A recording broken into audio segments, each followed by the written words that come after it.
Hello everybody, I'm Matt Anderson and welcome to The Road Not Taken, how ordinary people got out of their own way and you can too. I'm excited to introduce our guest today, Mario Porreca. He's the host of the 10-Minute Mindset, which has become a huge success on iTunes and across the internet world. He's also the founder of Launching a Podcast Inc. Mario's main focus is to help experts, entrepreneurs and busy professionals tell their story in an impactful, meaningful and effective way to the people who need to hear it. He's authored 3 books, written regular newspaper columns, and been a guest on more than 50 television programs. Also hosted his own live radio show for about 3 years, which was also recorded and turned into a podcast with its own exclusive spin-off. Mario is coming to us from Pittsburgh in the USA with his and lives with his girlfriend Erica and their puppy Waldo. Mario, welcome to the show. Matt, thank you so much for having me. It's so great to be on this side of the desk for a change, and it's a lot of fun. So thanks so much. I'm a huge fan of your show too, by the way, so it's just an honor to be here. Yeah, no, thank you very much. No, likewise. I'm keen to sort of pick your brains a bit more about some of the things you talk about on your podcast.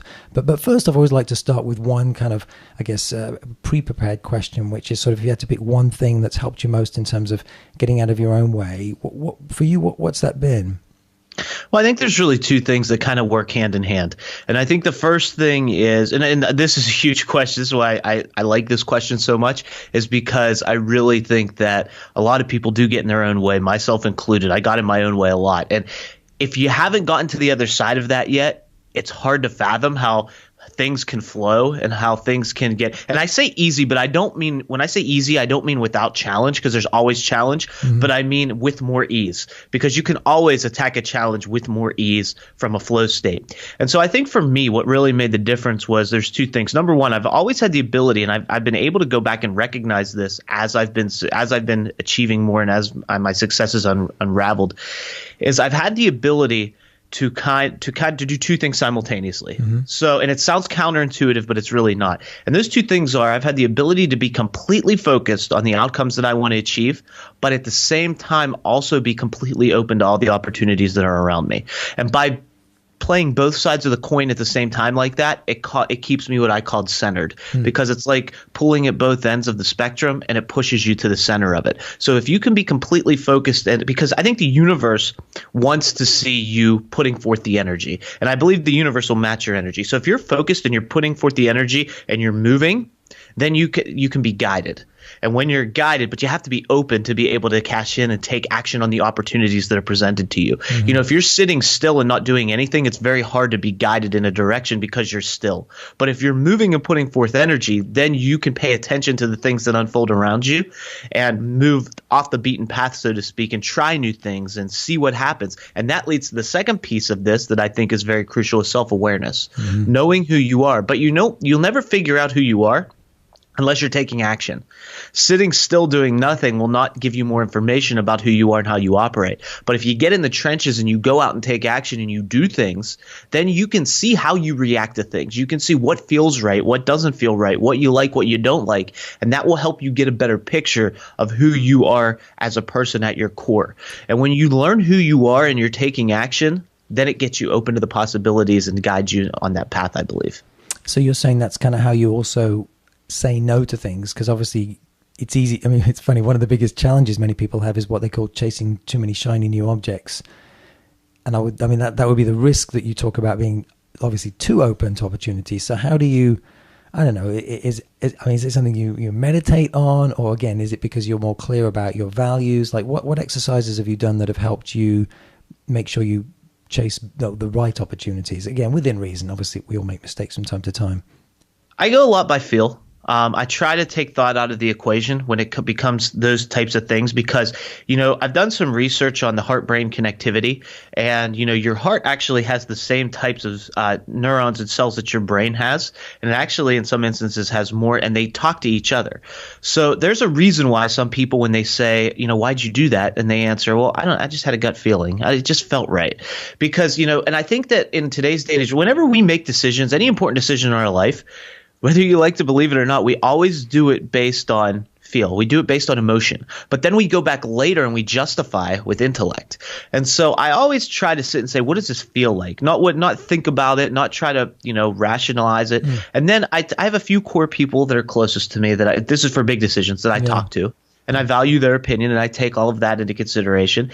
And then if it's something that, I try not to take really, really big.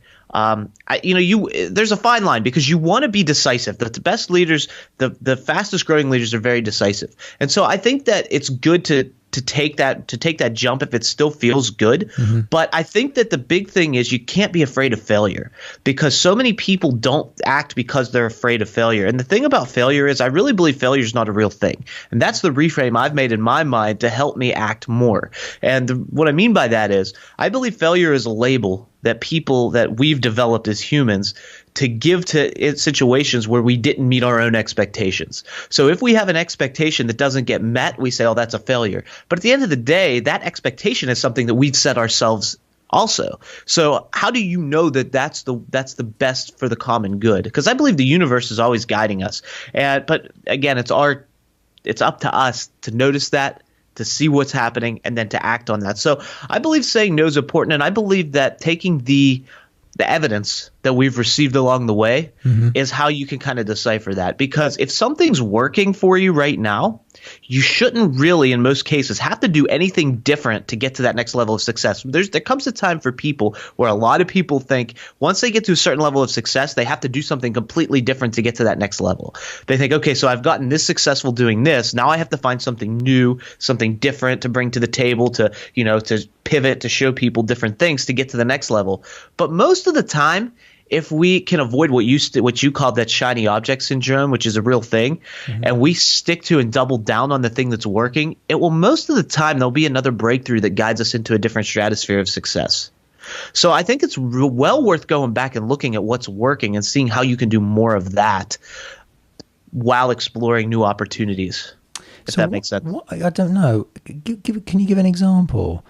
Yeah, absolutely. So for me, my podcast, I'm constantly, and you know this, podcasts, I don't have any tattoos, but from what I hear and the people that I know, when people get a tattoo, the next thing they say, oh, I'm only going to get one. The next thing you know, you meet them 2 months later and they have like 6.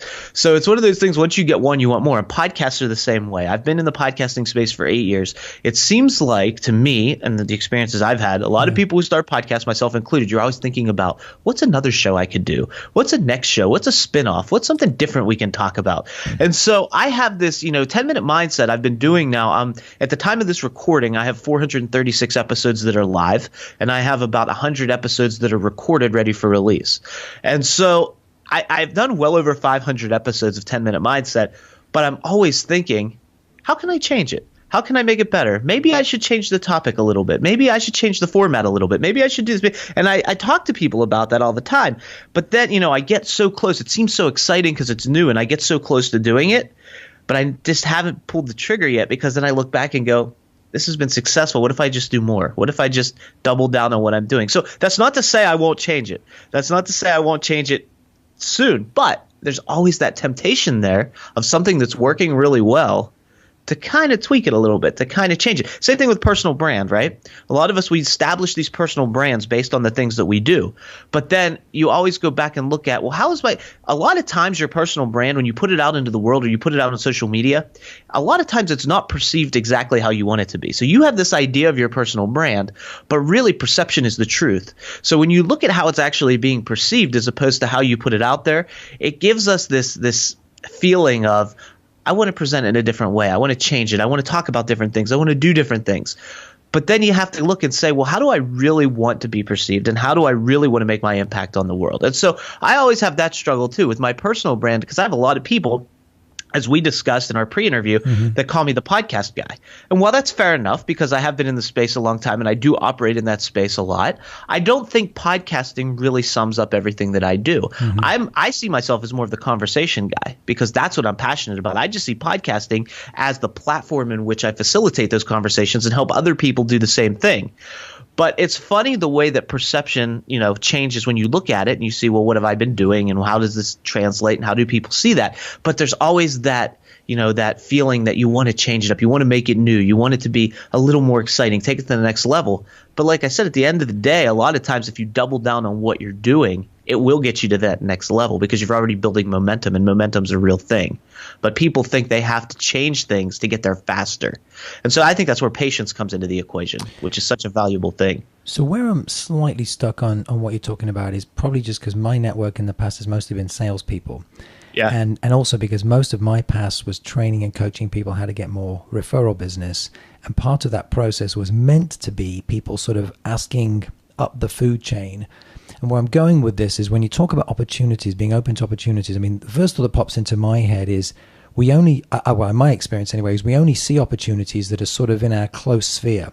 So, just to give you the kind of the analogy of, that you've probably heard of, like the person that's used to earning 50 grand a year isn't going to pay any attention to the $1 million idea because it's just too far out of their world and their comfort zone. It'll go in one ear and out the other. Like, well, that's not real for me, right? So when you talk about being open to opportunities, that was my first thought is what have you done, I guess, to help you think bigger?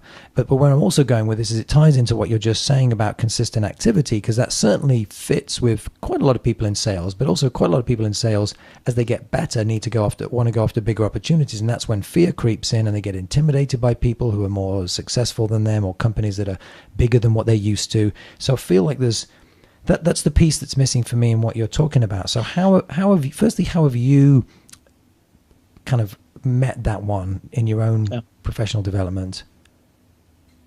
I think you're absolutely right. I think that as far as the example you gave about the $1 million idea, now that does happen sometimes, but those are the outliers.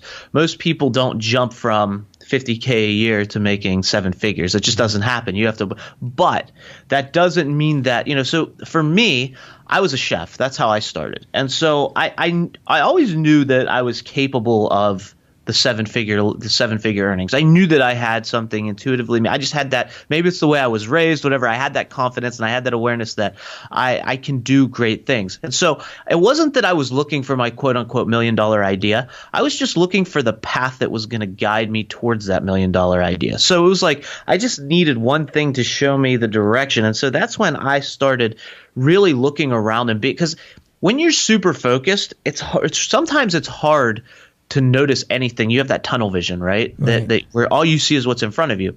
And so there came a point where I was very successful as a chef. I was the youngest sous chef in the history of the #1 city club in America that I worked in. Mm-hmm. I had 40 people working under me that I was managing, most of them older than me. I was in my early 20s at the time. Mm-hmm. And so I was very successful, but I wasn't making a lot of money because in the food industry, there's just not, unless you own a very exclusive property or a handful of properties, it's very difficult to make money. It's not and people that are in that industry typically aren't in it for the money. They're in it because they love what they do and for the art of it and that sort of thing, which is great. But I wanted more. I wanted to experience more in life. I knew that. And so what happened to me was, and this will just give you an example and kind of hopefully tie up those loose ends that you have right now. When I started working there, I was 18 years old. I worked there for about 6 years, about 5 years in, I gained a lot of weight. And I noticed that just from being around food all day, working long hours, being under a lot of stress. And I noticed that not only did I gain weight and feel bad physically, but emotionally and psychologically, that had an impact on me. Mm-hmm. My attitude got worse. I was angry a lot of the times. I was borderline depressed. I just wasn't in a good place. And I chalked it up, because we can justify anything in our own minds. I chalked it up to, I'm just getting older. That's what happens. I was 23 years old at the time. Mm-hmm. So that shows you what people will say to themselves to justify. So at that point, I realized I need to fix something. So, I grew up around health and wellness. My father was a chiropractor. Still is. So I called him and I said, Dad, I need some help. I knew that the thing that I had the most control over in this whole scenario is my physical self. I knew that by making some shifts, I could change that, and that may help me get on the path to changing other things. So I called him and said, can you help me lose some weight? And he said, I can help you, but you have to do everything I say. Mm-hmm. And I said, fine, agreed, let's do it. So I worked with him, just did what he said, ate how he said, and within 6 months, I lost 70 pounds, felt better than I ever felt. My energy went up. My attitude turned around. But the incredible thing was when you have a transformation like that, people started noticing. Now, this is where I say being open to opportunity. At that point, when people started seeing, when they saw that rapid transformation, they started asking me what I was doing. And so all I did was I'd say, okay, I'll coach you the way that I was coached. So I just started doing what I was told. And after doing that, just from them noticing and asking, them telling their friends about it and referring people, within 6 months, I was making more coaching than I was cooking. And so that's when I was doing my taxes and I saw it because I didn't realize. And I stepped back and I said, hey, wait a minute. If this happened organically, just from people noticing and asking, I wonder what would happen if I got intentional about it. Now, at that point, I could have stayed cooking. And today, if I would have stayed on my career trajectory, I probably would own 1 or 2 restaurants. I'd be working my tail off in that field and I'd be successful.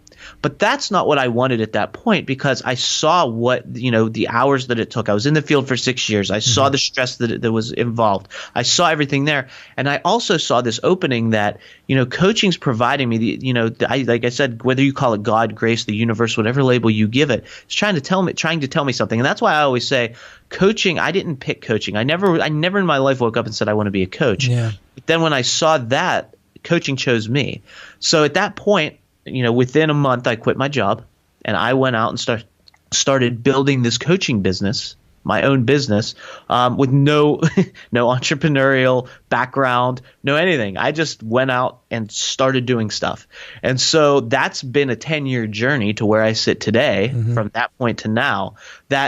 Yeah, I'm doing well now, but there were some really hard times. There were some challenges. It wasn't always fun. It wasn't always good. There were times where I was tempted to go back to the workforce because, that paycheck waving in front of your face, knowing. And I would look around at people at the beginning and I'd say, it must be nice, people the same age as me, to know that, even though you have to go to work a set number of hours and I get to choose my activities, at least you don't have to worry about paying the bills this month.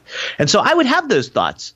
But I would put them, I would snap myself out of them. That's where personal development comes into play. That's where working on yourself comes into play. And then just looking at the small wins, looking at the good things, finding the good things, of being grateful, having gratitude and practicing that. And then there are some good times, right? And really piggybacking and double down and celebrating the good things that happen and being proud of yourself, It's okay to be proud of yourself when those good things happen and realizing what you've created and what you're capable of and taking that to the next level. And so the $1 million idea isn't like an overnight. It's the same thing as the 20-year overnight success story, right? Yeah, right. It's that person that, I was just watching, funny enough, I was just watching a documentary last night about Jeff Dunham, the ventriloquist. And everyone sees him as so successful because he sells out stadiums, he packs them out, he does really well. But that guy was on the road for 20 years playing really small clubs with his puppets, getting ridiculed by fellow comedians because he was a prop comic, not a real comic. And this guy just stuck it out 20 years until it took him 10 years to get on Johnny Carson. And then after Carson, he got to go to the bigger clubs, not the huge ones, but the bigger ones.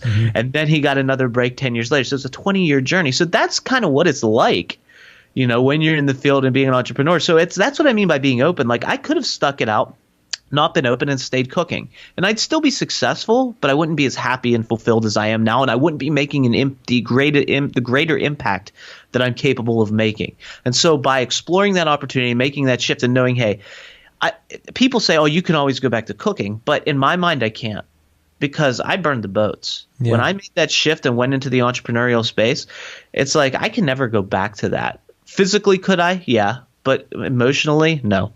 I can't do it. Sure, it would feel like going backwards. So you alluded to some different things. I mean, and it's funny. I don't know if I could totally see into your eyes when you were saying this, but that I felt like I could. The pain and awkwardness of recollections of some of those hard days. Like it's one thing to say, well, it's hard at times, but like to show it is. It's incredibly hard at times. Anyway, but then you talked about some specific things that you've done, and I'm just curious if these are things that you do daily. But obviously, you said what help was personal development, and you said focusing on the good things, and then having a gratitude practice, which is not something most people would be familiar with as a concept.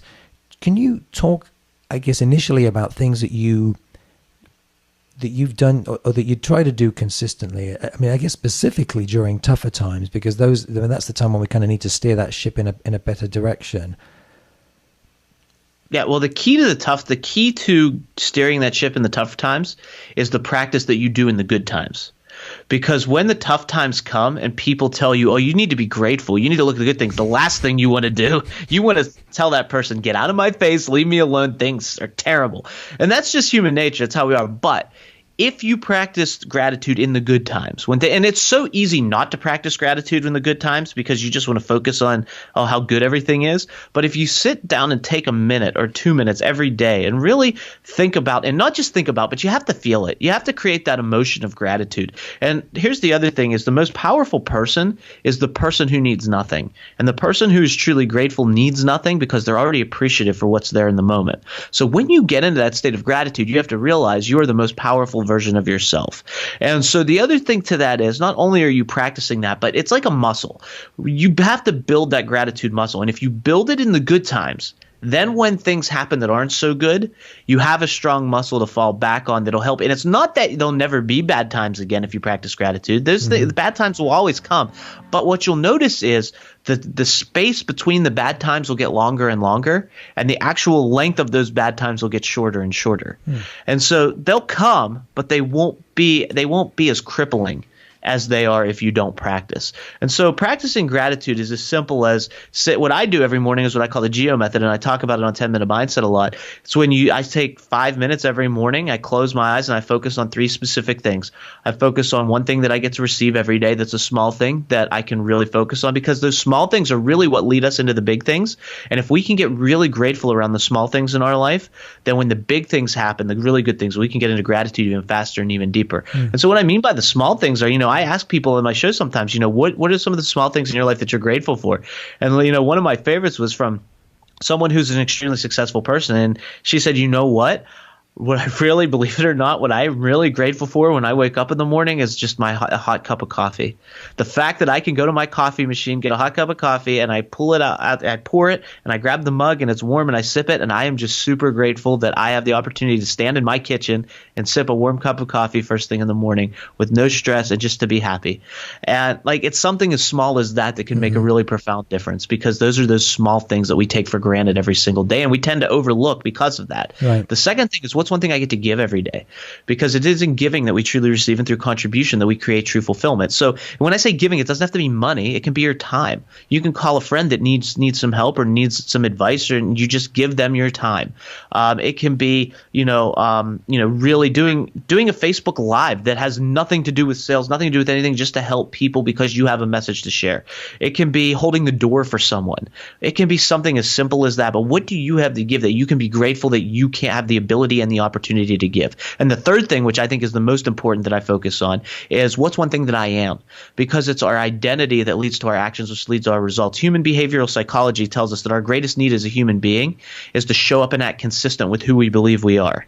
And so who do you really believe you are? And those words I am, that's why they're so important, because a lot of times we'll do something throughout the day that we may see as a mistake or we didn't intend to happen. And we'll say things in passing that we don't even pick up on, like, oh, I'm so dumb, or I'm so stupid, or I can't believe I did that, or why would I do that? And we say things to ourselves that we wouldn't say to anyone else. And so when we can reframe that and really treat ourselves like our best friend, really see yourself in the way that you want other people to see you, and reaffirm that to yourself by that I am word, and really focus on that and be grateful for who you are, who you've been, and who you're going to be.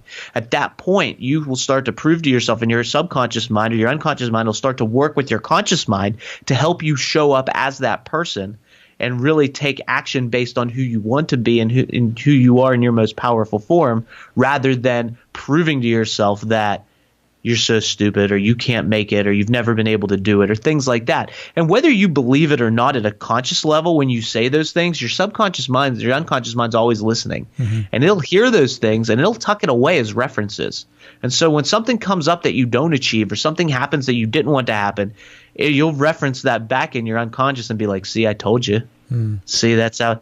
So it's super important. So sort of focusing on that last thing about this one, I guess one thing you're grateful that you are in a positive way, you're saying that starts to work on the subconscious over time in terms of creating, is that, you talk about cognitive dissonance here in terms of this disconnect that our brain starts to get if we say, and I'm explaining it for the audience because I didn't actually understand what cognitive dissonance was until quite recently. I thought I did, but I was wrong. But just this notion that if you affirm something positive enough in your brain enough times, it will start to sink into our subconscious and then create this disconnect when we don't behave that way, and actually a discomfort that we can't even express sometimes. such that we start to behave more, in the way we really want to be. Is that about accurate? Yeah. So let me see if I can explain it for you. Yeah, but you're right on the right track. You got it. So you obviously in your mind, there's two parts to your mind. There's the conscious and the unconscious. The conscious mind is the part of the mind that we think with every day. It's the one that we have, conversations with ourselves in. It's the part that makes us want to grow, want to get better, want to get to the next level, and it shows us possibilities of how life can be if we achieve what it can look like. Our unconscious mind has one job: to keep us alive. And so it looks at everything and says, up to this point, you're alive. So if you continue to do the things that we've been doing or that we've done before, you'll still be alive. If you try new things, I don't know what's going to happen. So I kind of don't want you to do that. And so there's really another piece to that, though. The real X factor is our imagination, because the key is our unconscious mind doesn't know the difference between something we've experienced or something we vividly envisioned or imagined. Mm-hmm. So that imagination can be used one of two ways. Have you ever you did something that was successful and you feel really good about yourself and you're on this path and you feel like things are coming together. But then out of nowhere, maybe you're driving down the street and boom, doubt hits you. All of a sudden you're like, oh, maybe this isn't me. Maybe I can't do this. What if I get so successful that I can't sustain it? What if this happens? And all these scenarios run through your mind out of nowhere that have nothing to do with the success that you've had, but kind of hold you back. Have you ever had that happen to you at any time in your life? Yes. And so that's doubt, right? When doubt creeps in. And doubt is imagination reversed the other way. Because what happens is, if you look at it like a cast of characters, right, we also have another person that's involved in the scenario, and that's called our self-identity. And that's super important, because think of your self-identity as a person standing behind a supercomputer, and they're able to pull up every reference from your life. Everything you've ever done, every event you've ever been in, every emotion you've ever felt, they're able to pull all of that up. And so what happens is whenever we try something new, or we're getting out of our comfort zone, or we're achieving some form of success that we haven't had before, our unconscious mind goes, wait a minute, what's happening here? We're doing something new. So your unconscious mind will tap on the shoulder of your identity and go, hey, dude, this we're doing, have we done this before? Is this us? And your identity will go, hold on, and go to that supercomputer and start to pull up all these references and try to find if this is really us. And what happens is if we've never done it before and it's something new, it can't find anything, and it'll go, this isn't us. We haven't done this before. And your unconscious mind goes, okay, wait a minute, I don't know how this is going to end. So it calls over your imagination and goes, go over there to the conscious mind and tell them all the bad things that could happen if we try this and it doesn't work. Mm-hmm. And that's where doubt comes up. Then we see it and it paralyzes us and we get scared. Now, here's the other key. If we take the time to get into gratitude, like we said, to reaffirm who we are, to really, and it's not just thinking about it or acknowledging it, you have to really feel it. So this is where visualization becomes super important. The best time to visualize is right before you go to bed and right when you wake up in the morning, so that your unconscious mind, as you sleep, has time to work on it in between.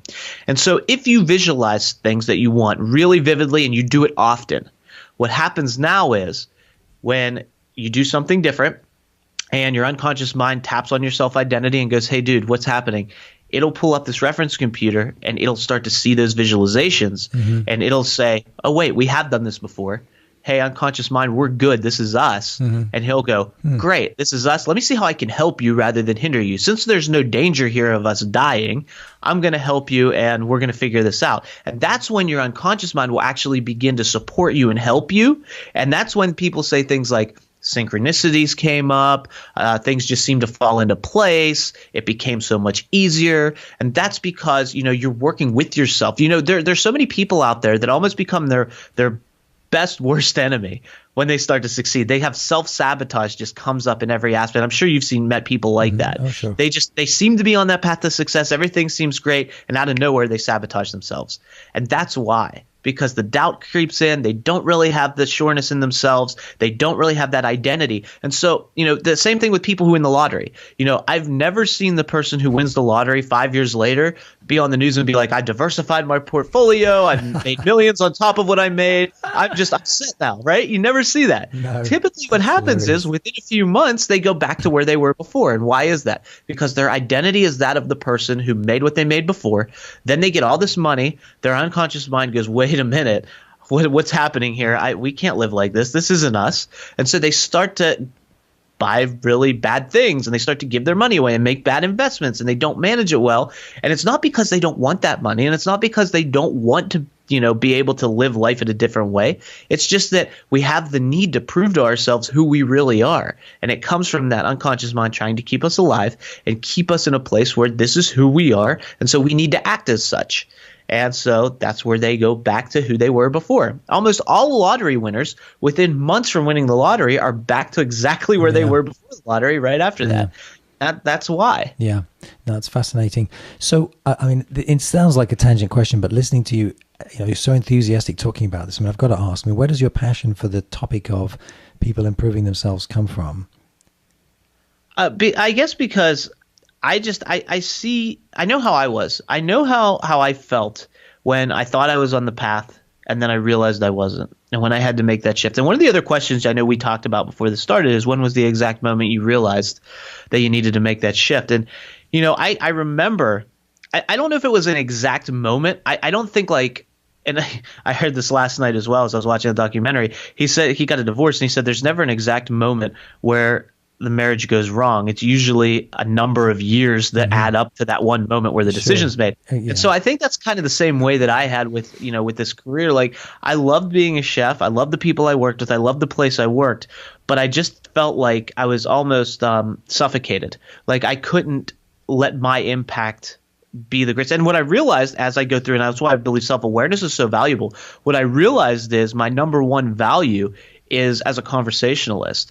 Having really deep conversations with people and communicating is my number one value, and what really makes me feel alive and what really fulfills me is seeing them understand and come to a new realization of themselves. And that's where I was when I came to that new realization of myself, that, even though I love this, maybe this isn't for me because I can't make the biggest impact behind a stove all day. While I can I can give you the best meal I've had people say that I've cooked the best meal they've ever had, and that felt really good for a minute. And then after that, it was like back to business as usual. And so I want to be able to make an impact on people and see that, I really believe that conversations are what change the world. I think that if we can have more, and I think the way of a real conversation is it's like an event and it makes a big impact. But I think that a lot of people and I think social media is a great thing. I think it has the power to really facilitate powerful conversations if used correctly. But I think a lot of people are using social media to avoid conversation.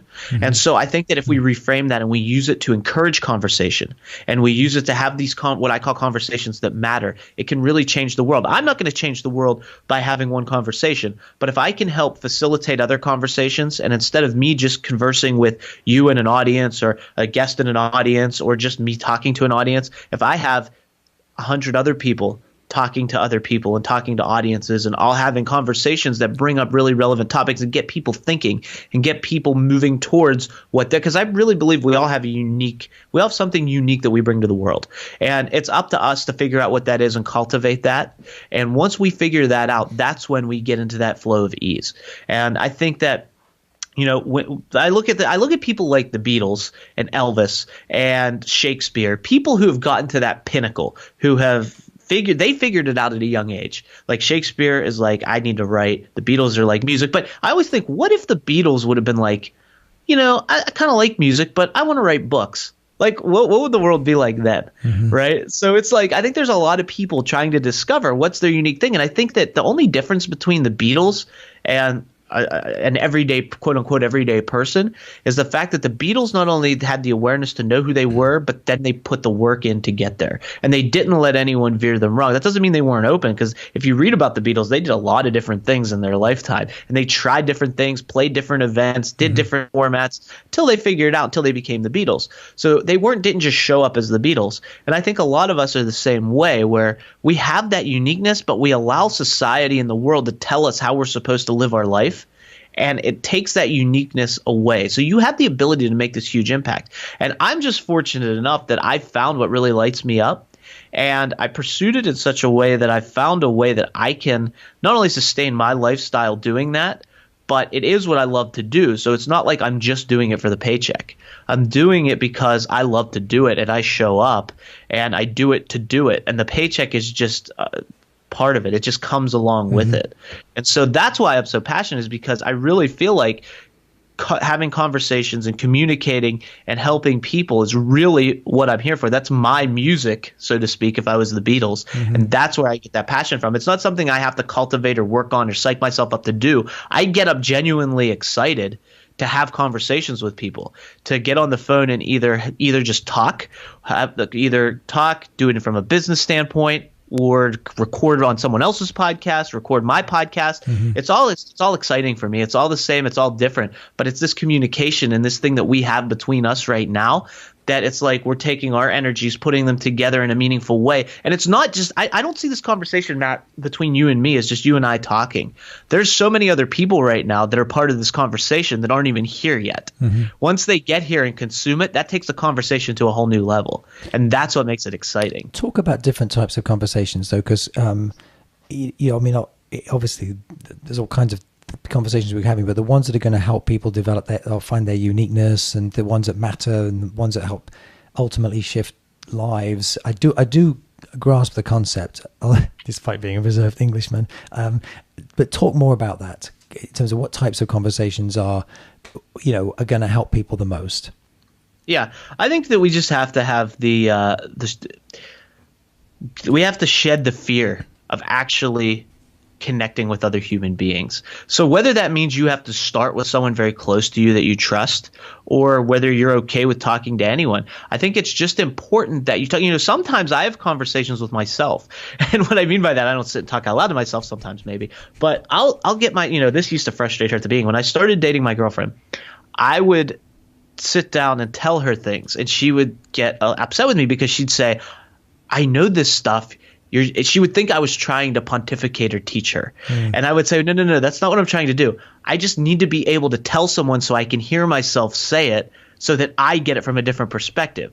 And so there are times now when she understands it, so she doesn't get mad, but I'll say, I just need you for 5 minutes. Just sit here. And she'll just sit there and kind of give me feedback. But I'll see by the way when I say things, I'll see by her reaction what I'll get feedback from that, and that gives me insight into my own. So that's what I call, that's a conversation, but it's more of a one-way conversation. You can do that, but I think that, and one of the best people, if you want to go to TV and see where that's really effective, and this was just a TV show, so but like Sherlock Holmes, or if you watch House, they have conversations with themselves a lot where they'll sit and stare at things, or they'll write them out and they'll write them on boards and they'll look at them and they're talking. And so that's a method. But I think that, conversations, they used to be an event. They used to be something where, it goes back to storytelling, and it used to be something so powerful before we had all this other media in our lives, where people would just get together and talk. And that led to connection. It's a deeper connection than we can get anywhere else. And now I think with media and the way technology is going, I think it's a fabulous thing, because it if used properly, it can help us do so much more and connect so much deeper. But I think that a lot of people, since we're not practicing conversations as much, and you see this in sales, because sales is a place where you focus, and I see it all the time. I think entrepreneurs in today's world have what I call the landing page dream. They want to put up the landing page, type some Facebook copy, put out an ad, and have that build their business while they sit on the beach and sip margaritas. And I think that while that's possible, the numbers tell us, if you want to go from an analytical or data-driven approach, that acquiring a customer through a landing page in that manner is on average 3 times as much cost per acquisition as actually picking up the phone and having a conversation with that same person. And so that to me is telling from a monetary standpoint and an analytical data-driven standpoint. But on the opposite side, it's like, if you don't have a conversation with someone, how do you, that connection is just so pure. And we as humans are social creatures. We're wired for that. Yep. And, stories are the most powerful thing in the world. That's what really, we try to storify everything. We look at anything that happens in our lives and we tell ourselves stories about why it happened, how it happened, why it happened because of this, and I did that. And so we have these things where we anchor things in our minds with stories. And I think conversations are another way for us to tell stories to each other and to help each other. And so I just think that, the world, and any important decision you've seen made in the world, any impactful thing that's happened, 150 out of 151 times has happened from a conversation. It started. Now, the action may not have been, but it started with a conversation. Even in battle, when you watch like medieval battles, what do? Before they charge it, they're standing looking at each other 100 yards away. But before they charge in at each other, the two generals meet in the middle of the battlefield and have a conversation. That's pretty telling right there, because they could just, and a lot of times they do charge in and end up fighting. But before we do that, let's talk for a minute and see what we can figure out. And the other thing I think is when it comes to conversation, it's not about just exchanging data. It's about emotionally connecting with someone else. It's about not only emotionally connecting, but the number one thing I think that people overlook when it comes to conversations is spaciousness. Giving someone else the space to expand and be themselves so they feel comfortable enough to share meaningful things so that you can understand them on a deeper level. And then that's where empathy comes from. When you can understand them on a deeper level and you know how they feel, now you can see the world in a whole new way. And that in and of itself is extremely powerful.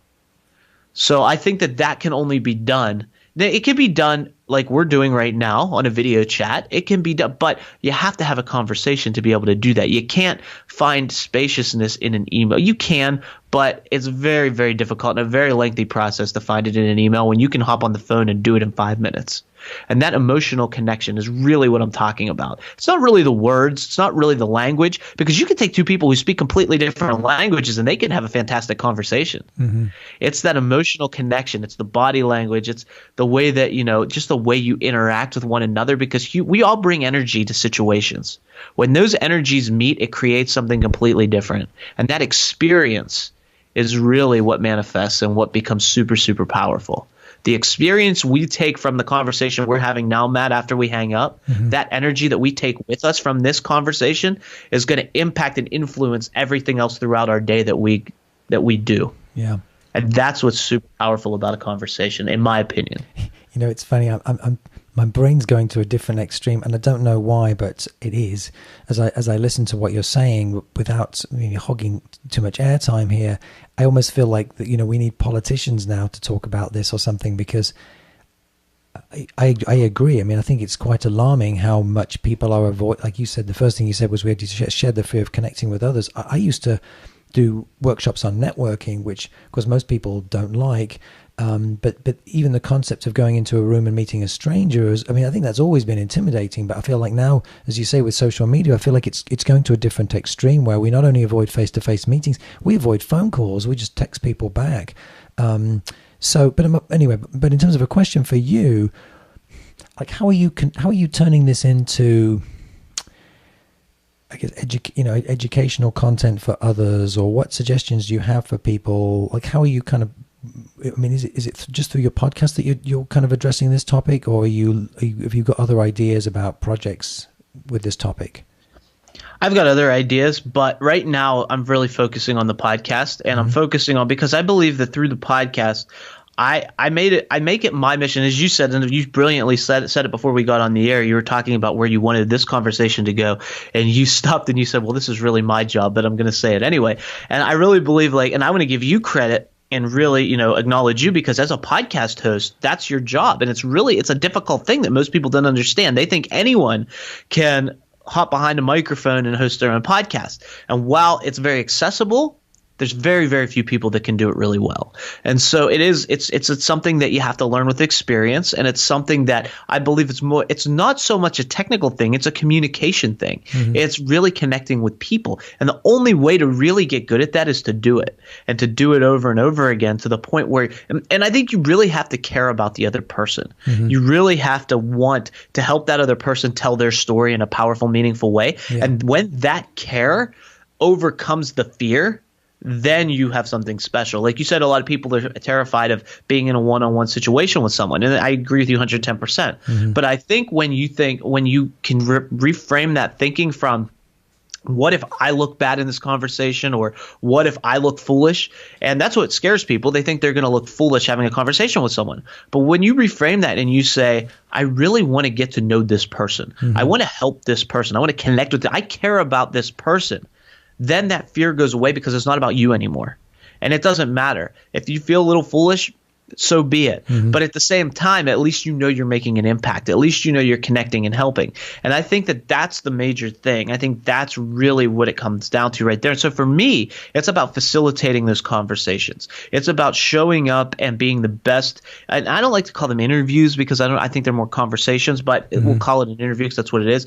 It's about being the best interviewer I possibly can. And I always feel like it's my job to help that guest tell their story in as powerful a way as possible. And I always feel like if I do that and succeed, not only will that guest connect with more people, but then that guest will want to share it with more people, and that will help me reach more people through their message. And so by showing up and being able to facilitate that, and there's many conversations that go on during a podcast conversation. You know that. Like there's one right now, there's the conversation between you and I. There's the conversation between you and the audience. There's the conversation between me and the audience. There's the conversation between you, me, and the audience. There's the conversation between the audience themselves that happens. So there's a lot here that you're actually facilitating as the host, but most people don't give you credit for. And so there's many different types of conversations that are happening, and they're all very powerful within themselves. So for me, it's not only how do I facilitate conversations as the host, but through my business, how do I help other people step into that seat and be able to effectively facilitate conversations that are important to them around their subject matter where they're the expert, and really be able to not only build their brand and their business from that, but serve the greater good by helping other people with messages really communicate their message to the world in a profound, impactful way. And I think that if we can help more people do that, then that really expands that conversation, which is kind of funny to say, but it makes a huge impact in the world because we have more people talking. We have more people sharing. We have more people showing up and connecting at an emotional level, not just saying words. And to me, it's not like, let's just talk business. It's when I interview someone and I talk to someone, I want to know who that person is because I really believe people care about who you are, then they want to know what you do. So if I listen to your podcast and I think Matt's a really cool dude, then I'm going to say, I wonder what Matt does. And then I'm going to go look that up. And then when I see what you do, I'm going to think, how can I work with Matt? Because I think he's cool and I want to work with him. And I think that's where powerful business comes from. It comes from us serving each other because we want to be in proximity and we want to communicate and we want to help each other. And we know people who have that influence and who can help us do that. And it all starts with that conversation. So that's that first piece right there, you know. And I also I have a passion for helping people have more conversations. So I think it's like when I talk to someone and they talk about their business, if they're a service-based entrepreneur, my mind first goes to how many conversations are you having? Because if you have more conversations, you're going to connect with people more effectively. And by the way, if you want to have that landing page dream, that's going to be predicated on conversation, because if you have conversation, then you know who you want to talk to, you know how to talk to them, and now you can tweak your messaging so it's going to be impactful because you have the data to do so. So it all goes back to how many conversations are you having? Well, it's funny too. One of the things that's stuck in my head is this notion of when I think about some of the people who are in sales that have done really, really well, and tying it into what you talked about. Well, I'm also trying to sort of connect the dots for you, or what I feel from what you're telling me about your experiences is clearly some degree of it was, you were in a lot of pain when you put on a lot of weight and knew you weren't really living your passion. And I'd also say, and I also wonder if it was, but it sounds like it was a combination, because you've also found a vocation that you absolutely love. It completely hits your greatest skill sets. And where I'm going with this is when I think about other people in completely different lines of work that I've talked to, they too have found that passion. And then I translate it to connecting in conversations. Well, I've had a gazillion one-on-one meetings with people over coffee, but they're business meetings. But I think, so many of them are far too dry but my first thought is it partly because the work that people are doing isn't something they're particularly passionate about. And this feels a lot different. And so I'm just thinking this out loud, as you kind of said you did with your girlfriend. So I can see now how that connects to you then teaching others how to podcast, because then they can get the same benefits and joy that you get. And it has these other knock-on benefits. I am curious. I mean, besides we're accruing a good list here, the emotional connection, helping us with our business, helping us identify what we're better, what we're good at, what we love in life. What other benefits do you see other people getting from having more, honed or emotionally connected conversations or launching their podcast? Everything, because here's the thing, like you said, you sit in those business meetings and you talk about business and it's very dry and it's very I think that it's amazing when you stop. Like when I get into even a business conversation, I'll stop. If I get that feeling that you just said, I'll stop the conversation in the middle and I'll say, let's just stop. And I've done this many times. And I say, put business aside. I don't care about business right now. Forget about it. I know we're both in a hurry, but who cares? Who are you? Like, what do you love? What are you passionate about? And people typically will start with canned answers. They'll say like, oh, number one thing people say is freedom. Oh, I love freedom. I like to be able to do this and go on vacation. And it's like, what about freedom? Like, what is it? And if you're curious enough and they feel like you care enough, you'll eventually hit on that. And once you find out what lights them up, then you go there, it reframes everything. Because then they feel like you really care about them and not just about what they do. There's a huge distinction between what you do and who you are. And people typically these days only care about or only talk about what they do. They have this little bit of fear to be open and show the soft underbelly of who they are. But when they feel like they're safe with you, that there's spaciousness there, that they're allowed to do that and they can go there, it changes the whole dynamic of the conversation. And this is typically something that I do with people before we even hit the record button, so that they all automatically feel like they're in a safe place, that they can be their authentic selves. There's no judgment, and they're ready to just communicate at a deep level.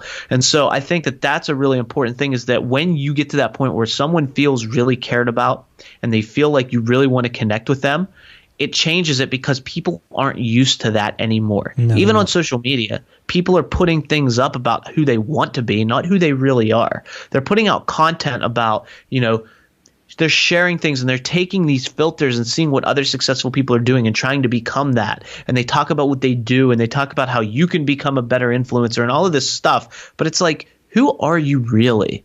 Like, what lights you up? What is it? And that's where I think I'm so grateful when it comes to what I do, because what I do lights me up and I can get into, and that's what makes it, when I get into a conversation, that's why I'm so good at it, I think. And I don't want to toot my own horn, but I think that the reason why I can connect with people so quickly, and I really take pride on the fact that I can do a 10-minute interview with someone.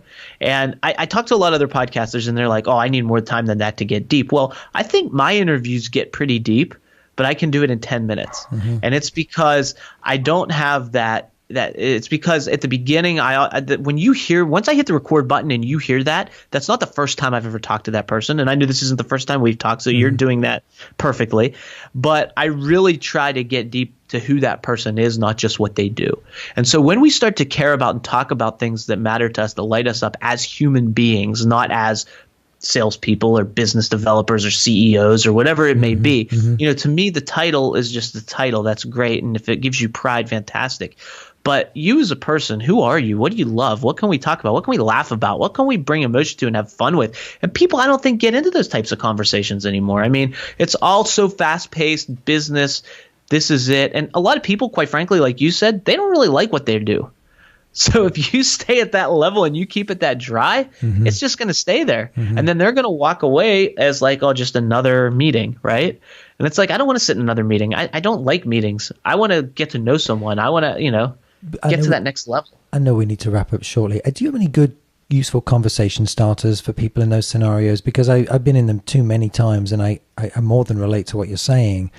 But it would be helpful, I think, are the things that you can help to sort of break that ice a little bit, because I think it's accurate, at least in my life experience, certainly with business professionals anyway, to acknowledge that, a lot of people have a fear of opening up.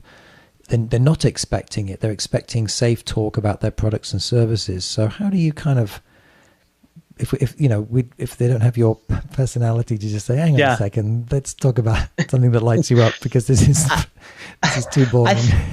I think the number one thing that starts my conversations, it's funny enough, and I didn't plan this, but this is kind of where it always goes. I don't know why. It's whenever I meet someone, it always starts with, where are you from? And they always want to talk about weather, which is fine. We can talk about the weather for a minute.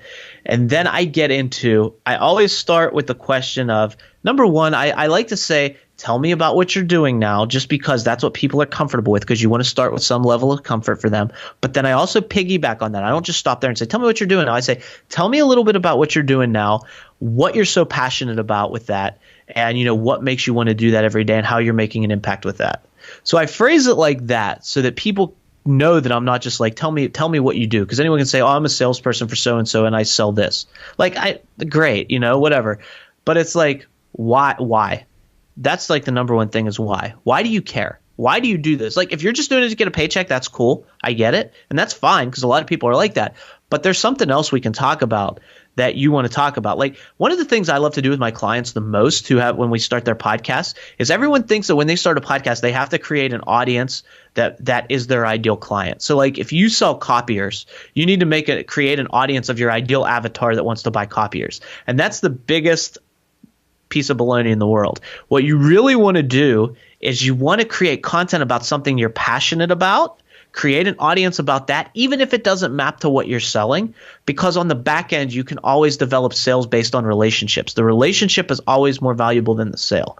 And so what I like to do is I like to dig deep with my clients, figure out what they're passionate about, whether it be martial arts, whether it be swimming, whether it be working on cars, whatever it is. And let's develop content around that will connect you with the people in those fields that you can help on the back end. And because that's really where it comes down to. So when you build an audience that is independent of the sale, where you're not trying to ask them to buy anything, you're just trying to develop an audience that you bring value to, that you're passionate about in the same field, that's going to build an audience faster, and that's going to build an audience in integrity, and that's going to build an audience of raving fans because they know you're not trying to sell them, you're providing value of something they're interested in. Mm-hmm. And that's when you're going to build a real audience that's big and that's expansive. And it may not be big because if your niche is like fly fishing, you might not build a huge audience. Mm-hmm. If your niche is knitting, you might not. You may and you may not. But even if you don't, the audience that you have will be super loyal. And then later down the road, if you come out with a product, they'll be ready to buy it, even though you're not doing it for that reason. That's just an add-on down the road. But today, when you're building that audience, build it around something you love, something that even if you don't make a dime off of 3 years from now, you'll still be talking about. And then on the back end, let's figure out who we can connect with that you can do business with to drive your business. That way you're building a business based on what you're passionate about, not based on just making the sale. Because making sales is boring. People love it. And yeah, you have to pay the bills. But at the end of the day, if you don't make that process fun, what's the point? You're not going to enjoy it. And if you don't make the sales process fun, you're not going to sell as much as you're capable of. Right. Period. Well, and as you say, the relationships are going to be thin and fairly superficial, and there's little to talk about. So I it just makes a ton of sense. So no, that's really helpful. That the kind of the way you transition from some safe conversation to a safe topic, like tell me what you're doing, tell me a little about what you're doing now, and then kind of also carrying on with that, and then what you enjoy. Where you said what you're so passionate about, or what you really enjoy about it. One other tip, in the conversation, let them talk first. Don't dive in with all about you. Let them talk and let them talk about themselves, because people love to talk about themselves. So open it up to them, and don't butt in. Don't be overbearing. Give them space. Let them show up, and then after they're done, then you can start to interject and talk and share about yourself. But you want them to know that you care about them and that you're giving them the space to be themselves. And that's super important to create that safety, so to speak, within the conversation. That makes a ton of sense. That's really good. Thank you so much, Mario. 3 quick questions before we wrap up. One little on the deeper side, but since that kind of those darker days when you weren't feeling so good as a chef, like who have you become since then? Who have I become since then? Super passionate, someone who really cares about people. Back then in those dark days, it was all about me. And that's what I learned. That's why another reason why I was so unfulfilled. Being able to really, and even in my early days of entrepreneurship, I had some challenges, like I said, as many entrepreneurs do. And it became more about the sale than the relationship, because, you need the money, you need to pay the bills, you need to put food on the table. So it becomes about that. And when you're in that place, it becomes very difficult, because when you make it about the other person genuinely and you make it about the connection at first, I always say, don't let the sale get in the way of the relationship, and don't let the relationship get in the way of the sale. Because a lot of entrepreneurs in today's world are afraid of the sales conversation if they're not a sales professional. And so they'll say, I don't sell, I just create relationships. And then they get stuck in the friend zone. And then it's very difficult to make the sale. Then on the reverse side, a lot of people are afraid of the relationship and getting deep, so they go straight for the sale, and then they get that bad name because they're just spamming people, or they're just trying to go straight for the jugular, and there's no relationship to back that up. So even the sales that they do get are short-lived. So when I learned that it's about the people first, it's about the relationship first, and you go moving from there, being really interested in how I can serve that person based on what I offer. And some people I can't. Some people that they're not in my wheelhouse, then I can refer them out to someone who they are in their wheelhouse, and that's perfectly fine too. And some people just aren't good fits. So I mean, and that's fine too. So when you get to that point where you don't need the sale, but you focus on that relationship and allow the sale to organically happen from that, but you still have sales intent because you're building a business at the end of the day, that's a powerful place to be. So that was the biggest shift for me. The biggest difference from me then to now is now I don't think about – when I go into a conversation, it's not about the sale. It'll get there, and it's always back there, but that's not the intent. The intent is to connect. Yeah. The intent is to give that person a place to expand and be themselves, to let them show up in their most powerful version of themselves. And then if the sale makes sense to go down that road, then we do. If it doesn't, I still get as much out of it because we had a great conversation. And how can people keep in touch with you?